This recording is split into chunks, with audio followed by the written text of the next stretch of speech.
اپنے ایمان کی آب یاری کرے، اپنے ایمان کی آب یاری کرے، دل پہ اللہ کا خوف طاری کرے۔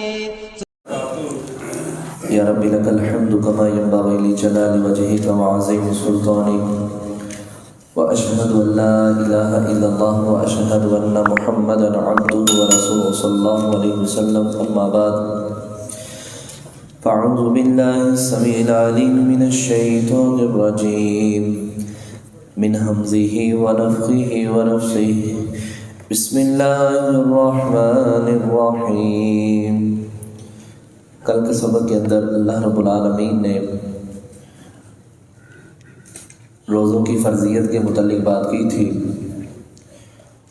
یہ روزے اس لیے فرض کیے گئے ہیں لعلکم تتقون، تاکہ تم متقی پرہیزگار بن جاؤ۔ اور یہ بھی بات یاد رکھیے، روزہ ایک ایسا عمل ہے جس کے اجر و ثواب کا علم میرے رب کے علاوہ کسی کو نہیں ہے۔ جب کل قیامت والے دن انسان اللہ کے حضور پیش ہوگا، فرمایا روزے دار کو دو خوشیاں ہوتی ہیں، جب روزہ افطار کرتا ہے تب خوش ہوتا ہے، اور جب کل قیامت والے دن اللہ اس کو روزے کا بدلہ دے گا تو اس وقت بھی انسان خوش ہو جائے گا۔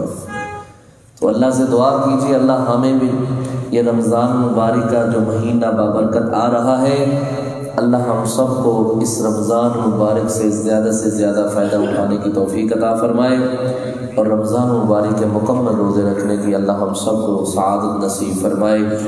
رمضان کے روزوں کے متعلق احکامات پڑے تھے، کوئی مریض ہے یا کوئی سفر میں ہے تو وہ دوسرے ایام کے اندر روزہ رکھ لے، اور جو لاغر ہے، بوڑھا ہو چکا ہے، نہیں تندرست ہو سکتا، وہ کسی مسکین کو کھانا کھلا دیا کرے۔ یہ رمضان کا مہینہ وہ بابرکت مہینہ ہے جس کے اندر قرآن پاک کو نازل کیا گیا ہے، اور یہ اس کا وصف یہ ہے والفرقان، یہ حق اور باطل کے درمیان تمیز کرنے والی کتاب ہے۔ فرمایا یہ چند گنتی کے دن ہے، اللہ تمہارے لیے آسانی چاہتا ہے، نہ کہ تمہارے اوپر کوئی تنگی، اور جب تم رمضان کے روزے مکمل کر لو وَلِتُكَبِّرُوا اللَّهَ، اللہ کے لیے تکبیرات کہو، عَلَىٰ مَا هَدَاكُمْ، اس بات پر کہ اس نے تمہیں ہدایت دی، وَلَعَلَّكُمْ تَشْكُرُونَ، اور تم اس کے شکر گزار بندے بن جاؤ۔ یہ کل کے سبق کے اندر پڑھا تھا۔ آج کا جو سبق ہے وہ صفحہ نمبر 22 ہے اور آیت نمبر 186 ہے۔ آج کے سبق کا تعلق بھی پچھلے سبق کے ساتھ ہی ہے۔ وہ اس لحاظ سے آج کے سبق کے اندر بات ہوگی کہ جب میرے بندے آپ سے نبی صلی اللہ علیہ وسلم سوال کرے کہ کیا اللہ ہماری بات کو سنتا ہے، دعا کو سنتا ہے، تو ان کو کہہ دیجئے کہ اللہ سنتا ہے تمہاری دعا کو، قبول بھی کرتا ہے۔ تو اس لحاظ سے یہ بات بتلائی جا رہی ہے کہ اللہ رب العالمین رمضان مبارک کے مہینے کے اندر دعاؤں کو قبول کرتا ہے، اس لیے تمہیں چاہیے کہ اس بابرکت مہینے کے اندر زیادہ سے زیادہ تمہیں اللہ سے التجا کرنی چاہیے، اللہ سے زیادہ مانگنا چاہیے۔ پھر آگے ایک اور بات میرا رب کرے گا اس لحاظ سے کہ پہلے لوگوں کے اوپر جب رمضان کا روزہ فرض کیا گیا تھا اس کی صورتحال کیا تھی، وہ کس طرح اپنے روزے کو مکمل کرتے تھے، ان کے سحری افطاری کا معاملہ کیا تھا، وہ مزید بات انشاءاللہ سبق کے اندر ہم پڑھیں گے۔ فرمایا وَإِذَا، اور جب نبی صلی اللہ علیہ وسلم سآلہ کا آپ سے سوال کرے لوگ، عبادی میرے بندے، انی میرے متعلق، فإنی پس بے شک ان کو کہہ دیجئے، قریب اللہ تمہارے بہت ہی قریب ہے۔ سبحان اللہ، کتنا قریب ہے۔ نبی صلی اللہ علیہ وسلم حضرت ابو موسیٰ عشری رضی اللہ تعالیٰ عنہ بیان کرتے ہیں جہاں چڑھائی آتی تو ہم بلند آواز سے کہتے اللہ اکبر اللہ اکبر، جب نیچے اترتے تو سبحان اللہ کہتے۔ تو نبی صلی اللہ علیہ وسلم نے فرمایا لوگوں اپنی جانوں کے اوپر کیوں اتنا ظلم زیادتی کرتے، کیوں اپنے آپ کو تھکاتے ہو؟ اللہ رب العالمین تمہارے بالکل قریب ہے، وہ تمہاری باتوں کو سن رہا ہے، اور وہ تمہارے اتنا قریب ہے جتنا یہ تمہاری سواری کی گردن قریب ہے نا، اتنا تمہارا رب قریب ہے۔ اور اللہ رب العالمین دوسرے مقام پہ فرماتے ہیں من حبل الورید، اللہ رب العالمین تو انسان کی شان سے بھی زیادہ قریب ہے۔ اللہ اکبر۔ دوسری بات یہاں کہ اللہ تمہاری بات کو سنتا ہے، تم پکار کے تو دیکھو، التجا تو کرو۔ اجیب دعوت الداعی، وہ قبول کرتا ہے جب پکارنے والا اسے پکارتا ہے، اذا دعانی، جب بھی وہ پکارتا ہے۔ اللہ اکبر۔ ہمارے ہاں کیا معاملہ، مثالیں دی جاتی ہیں مسائل کو سمجھانے کے لحاظ سے کہ تم اللہ سے ڈائریکٹ نہیں رابطہ قائم کر سکتے، ڈائریکٹ اللہ سے نہیں مانگ سکتے۔ اگر تم نے منزل پہ جانا ہے، چھت پہ جانا ہے، تمہیں سیڑھیوں کی ضرورت ہے، اسی طرح کسی بڑے افسر سے ملنا ہے، پہلے چھوٹے افسر سے ملنا پڑے گا، اس لحاظ سے تم اس تک پہنچ پاؤ گے۔ لہٰذا تم ڈائریکٹ اللہ کے ساتھ رابطہ نہیں کر سکتے، اللہ کے ساتھ بات مناجات نہیں کر سکتے، لہذا تمہیں رستے کے اندر کوئی نہ کوئی ولی کامل ڈھونڈنا پڑے گا، کوئی نہ کوئی بزرگ پکڑنا پڑے گا، کسی نہ کسی بزرگ کا ہاتھ تھامنا پڑے گا۔ جب تم پکڑ لو گے، تم پھر جو بھی التجا کرو گے وہ تمہاری باتوں کو اوپر اللہ تک پہنچا دے گا۔ اور بھائیو، یہی تو مشرکین مکہ کہا کرتے تھے، کہتے تھے ہماری سنتا نہیں اور اللہ ان کی موڑتا نہیں۔ اللہ ہماری نہیں سنتا، ہم تو ان کے سامنے التجا کرتے ہیں، یہ اللہ کے سامنے پیش کرتے ہیں۔ اور میرے بھائیوں، جو اللہ انسان کی شان سے بھی زیادہ قریب ہے، جو کہتا ہے علیہ اللہ بکاف عبدا، کہ میں اپنے ایک بندے کے لیے کافی نہیں ہوں اکیلا، وہ کیا ہماری مناجات کو نہیں سنتا؟ جس نے اتنی بڑی کائنات کو بنایا ہے، سارے نظام کو چلایا ہے، کیا انسان ہی ایک ایسا رہ گیا ہے کہ جو ڈائریکٹ رابطہ اللہ سے نہیں کر سکتا؟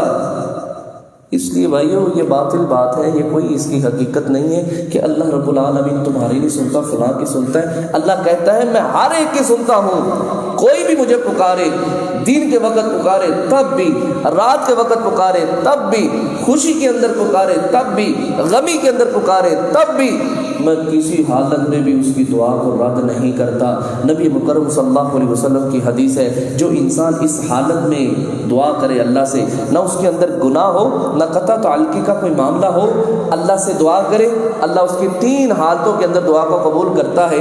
یا تو پہلی حالت یہ ہے کہ جو اس نے مانگا ہے اللہ وہی اسے عنایت فرما دے، جو اس نے مانگا اللہ وہی دے دے۔ دوسری بات یہ ہے کہ جو اس نے مانگا ہے اللہ نے وہ نہیں دیا، بلکہ اللہ رب العالمین نے اس کے بدلے اس کے اوپر آنے والی آفت، مصیبت، تکلیف، پریشانی اللہ نے اس کو دور کر دیا۔ نمبر 3، یا اللہ رب العالمین نے اس کو جو اس نے مانگا وہ بھی نہیں دیا، جو اللہ رب العالمین سے اس نے مانگا تھا اس کے بدلے اللہ نے تکلیف کو بھی دور نہیں کیا۔ فرمایا پھر تیسری حالت یہ ہے کہ اللہ رب العالمین اس کی دعا کو آخرت میں ذخیرہ کر لے گا، اور کل قیامت والے دن اس کو اس کا بدلہ دے گا۔ جب اللہ کے پاس یہ بدلہ لینے کے لیے جائے گا تو کہے گا اللہ میں نے تو یہ عمل کیے نہیں۔ اللہ فرمائے گا یہ تیری وہ دعائیں ہیں جو تیری دنیا کے اندر قبول نہیں ہوئی تھی، آج اس کا تمہیں اجر ملنے لگا ہے۔ تو پھر انسان اس وقت کہے گا ہائے افسوس، میری ساری دعائیں اسی طرح ذخیرہ ہوتی اور آج مجھے اس کا بدلہ مل جاتا۔ اللہ کسی حالت میں بھی بندے کی دعا کو رد نہیں کرتا۔ فرمایا اللہ بندے کی دعا کو قبول کرتا رہتا ہے، یہاں تک کہ بندہ اگر جلد بازی نہ کرے۔ فرمایا اللہ کے نبی صلی اللہ علیہ وسلم جلد بازی کیا ہوتا ہے؟ فرمایا یہ نہ کہے اللہ سے میں مانگتا ہوں، ہفتہ ہو گیا، مہینہ ہو گیا مانگ رہا ہوں، سال ہو گیا، اللہ میری دعا کو سنتا ہی نہیں۔ فرمایا جب یہ بات کہے گا تو اللہ اس کی دعا کو قبول نہیں کرے گا۔ مانگتا رہے، دن رات ایک کر کے مانگے، بار بار مانگے۔ جب اللہ کہتا ہے مجھ سے مانگو، قال ربکم ادعونی استجب لکم ان الذین یستکبرون عن عبادتی سیدخلون جہنم داخرین۔ اللہ کہتا ہے مجھ سے مانگو، جو مجھ سے نہیں مانگے گا میں اس کو جہنم میں داخل کروں گا۔ اور کائنات کے اندر واحد ایک ذات ہے جو اللہ کی ہے، جس سے مانگا جائے وہ خوش ہوتا ہے، اگر اس سے نہ مانگا جائے تو وہ ناراض ہو جاتا ہے۔ اللہ اکبر۔ اگر دنیا والوں سے مانگا جائے تو ناراض ہوتے ہیں، اگر نہ مانگا جائے تو خوش ہوتے ہیں، لیکن اللہ کا رویہ دیکھ لیجئے ہمارے ساتھ کیا ہے۔ اللہ کہتا ہے مجھ سے مانگو گے تو میں تم پہ راضی ہوں، اگر نہیں مانگو گے تو میں تم سے ناراض ہوں۔ اب دعا کرنے کا طریقہ کیا ہونا چاہیے؟ اللہ اکبر۔ ذرا کبھی سورت مریم کھول کے نا اس کا پہلا جو رکوع ہے نا کبھی اس کو ترجمے کے ساتھ پڑھیے گا، آپ کو پتہ چل جائے گا کہ دعا کرنے کا طریقہ اور انداز کیا ہونا چاہیے۔ حضرت زکریا علیہ السلام کا میرے رب نے واقعہ نقل کیا ہے، وہاں ایک لفظ میرے رب نے حضرت زکریا علیہ السلام کا نقل کیا ہے، فرمایا اللہ رب العالمین نے زکریا علیہ السلام کہنے لگے وَلَمْ أَكُنْ بِدُعَائِكَ رَبِّ شَقِيًّا، ایسی دردمندانہ انداز کے اندر بات کی، کہنے لگے اللہ میں نے جب بھی تجھ سے مانگا ہے نا کبھی نا امید ہو کے نہیں لوٹا۔ اللہ اکبر، کہنے لگے اللہ جب بھی مانگا ہے تو نے دیا ہی ہے۔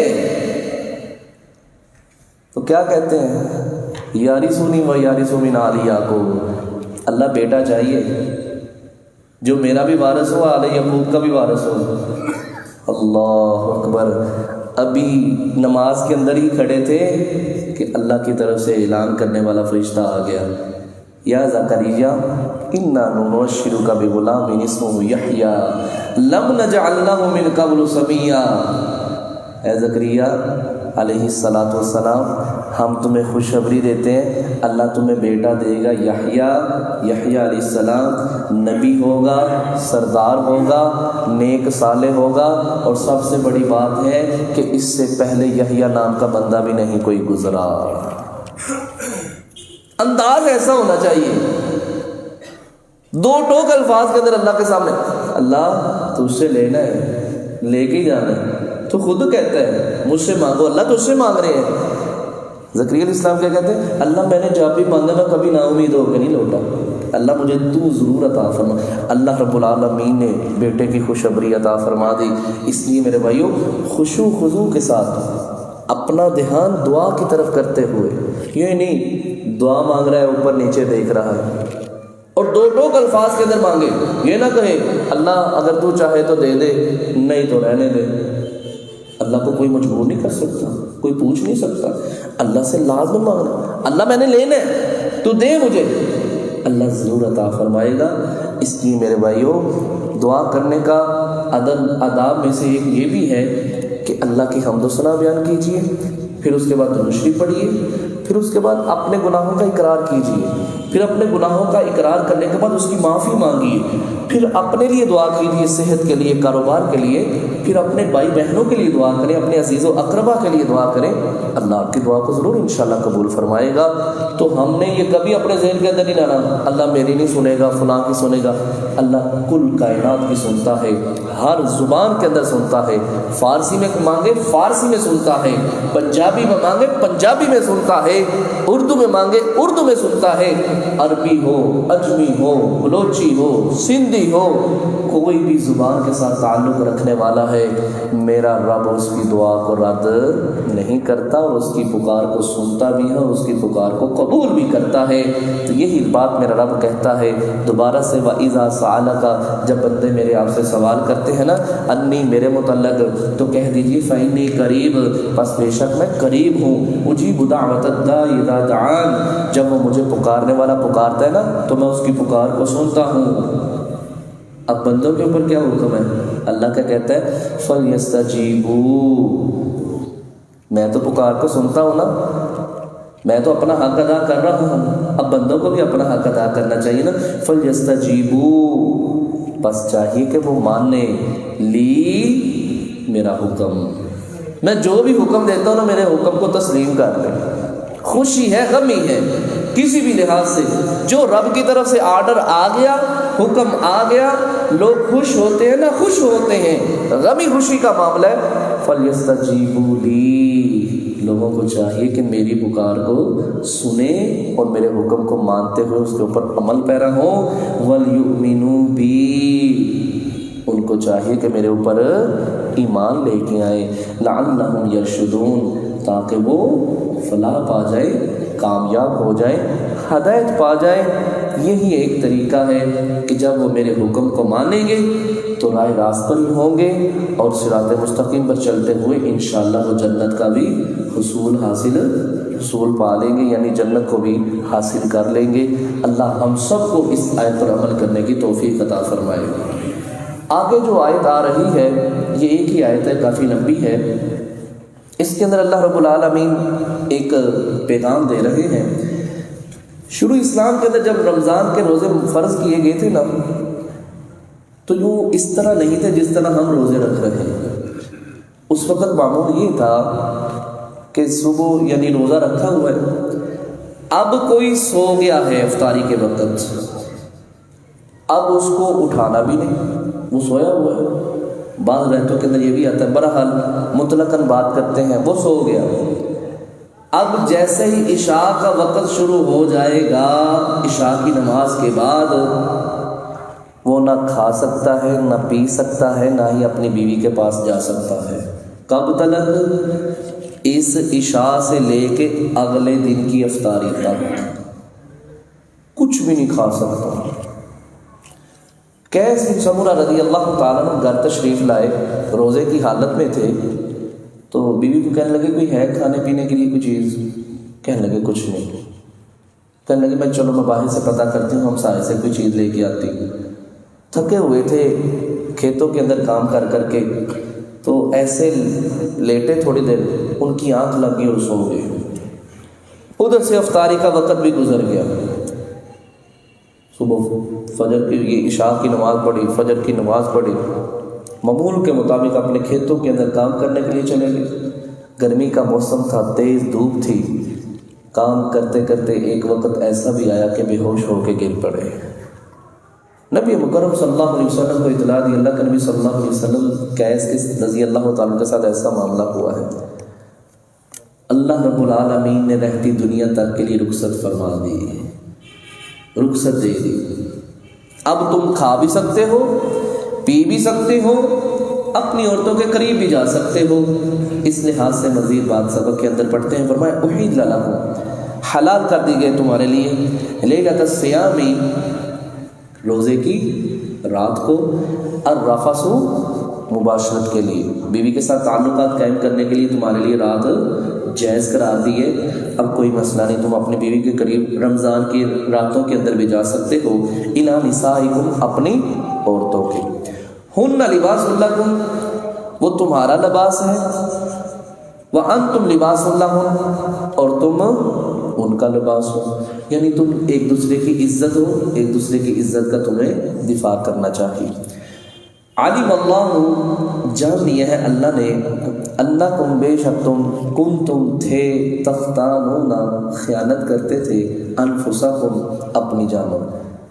انسان ہونے کے ناطے میرے رب نے فطرتی بات ایک رکھی ہے، تو کنٹرول کرنے کے باوجود بھی کچھ صحابہ ایسا کام کر چکے تھے بیویوں کے ساتھ صحبت کا، تو اللہ رب العالمین کہتے تھے منع کیا تھا تمہیں، لیکن تختانون انفسکم، تم پھر بھی خیانت کر چکے، تم سے غلطی ہو گئی، کوتاہی ہو گئی انسان ہونے کے ناطے.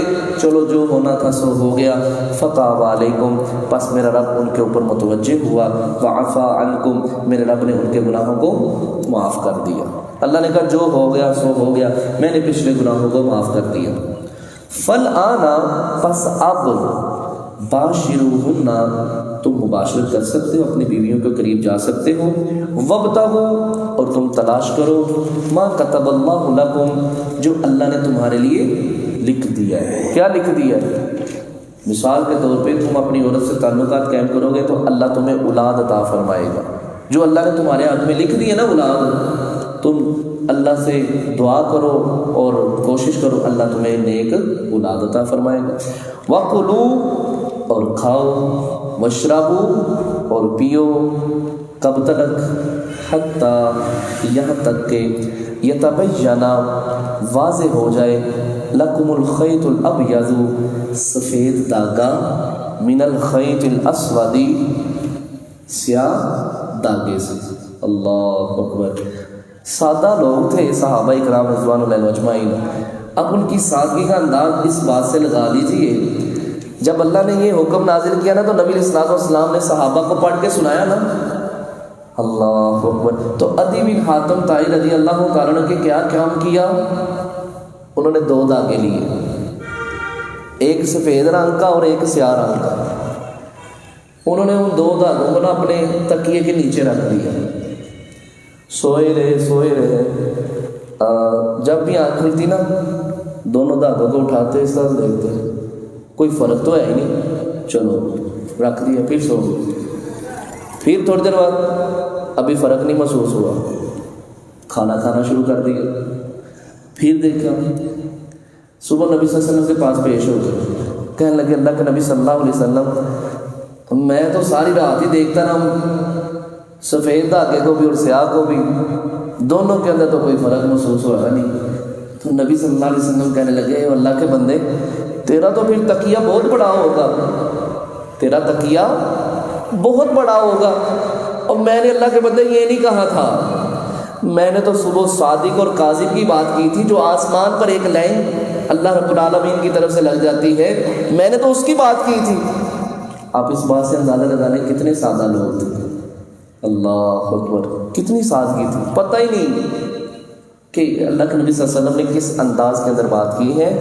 تو یہ صبح کاذب سے لے کے صبح صادق تک یہ سحری کا وقت ہے، اس کے اندر انسان کھا بھی سکتا ہے۔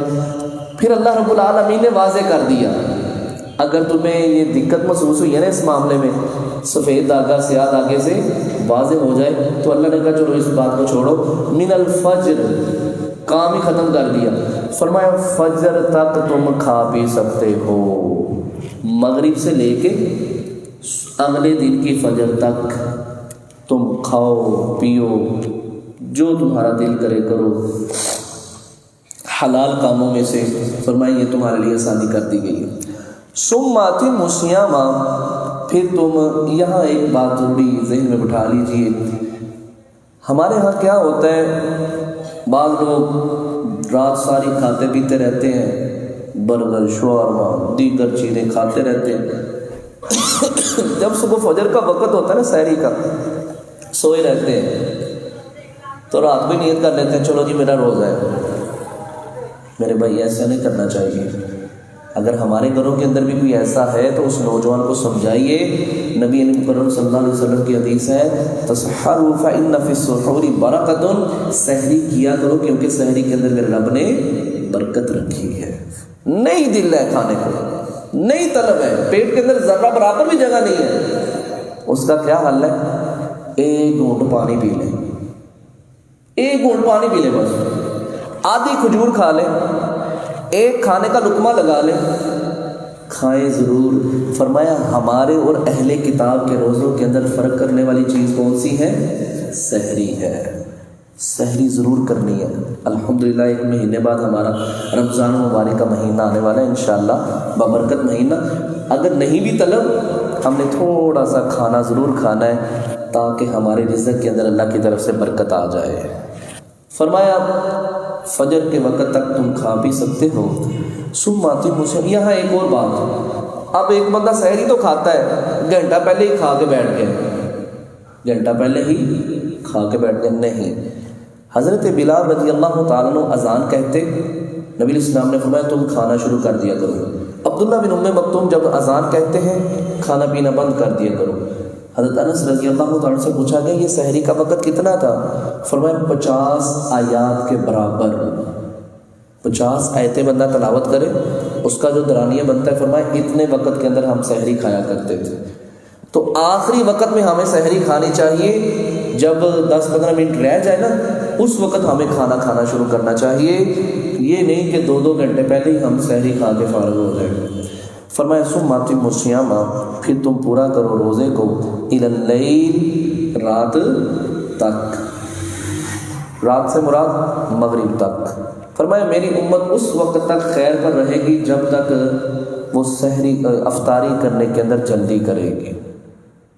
جلدی سے مراد یہ نہیں ہے 5 منٹ پہلے ہی کھول دے، نہیں، جیسے ہی روزہ افطار ہو گیا، سورج غروب ہو گیا، پتہ چل گیا، اب یہ نہیں کہ فلاں مسجد کے اندر اذان ہوگی تو پھر میں روزہ کھولوں گا، فلاں جگہ الارم بجے گا تو پھر میں روزہ کھولوں گا، نہیں، جیسے ہی پتہ چلا کہ روزہ کھل گئے فوراً افطاری کر دے، اسی کے اندر خیر ہے۔ اور ایک بات بھول گیا، وہ بھی سن لیجیے، ضروری بات ہے، ایک بندے کے اوپر غسل واجب ہو گیا، فرض ہو گیا، اب وہ کیا کرے، سحری کھائے، کیا کرے؟ اگر سحری کھاتا ہے تو غسل کرتا ہے تو سحری کا وقت گزر جائے گا، سلمہ رضی اللہ تعالیٰ عنہ بیان کرتی ہیں کہ نبی مکرم صلی اللہ علیہ وسلم کو بسا اوقات سحری اس حالت میں ہو جاتی تھی کہ آپ جنبی ہوتے تھے تو آپ صلی اللہ علیہ وسلم پہلے سحری کھاتے پھر نماز کے لیے غسل کیا کرتے تھے. تو یہی سنت طریقہ ہے. اگر وقت کم ہے تو پہلے سحری کھا لیں پھر غسل کر لیں.